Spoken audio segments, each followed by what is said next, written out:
3 more words that the British took from India. Word number 1, let's get straight to it. Now, this is a word that you would know if you've ever worn a tuxedo or if you're a tuxedo enthusiast. This is a kind of belt, but it's not made of leather. It's made of satin. You know what I'm talking about, right? It's called a kamarband.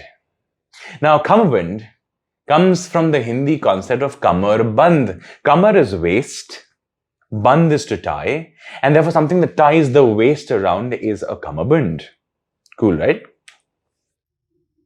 What would be the word that you would use if you wanted to give a small note to somebody?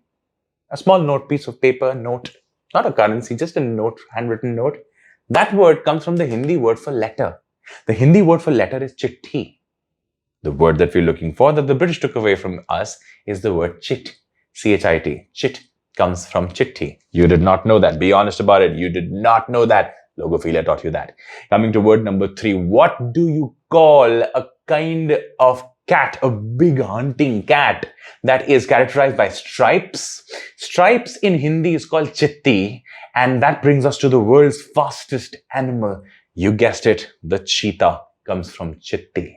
If you like this, you're going to love Logophilia. Please come to our workshops. It'll be the best thing that you ever do.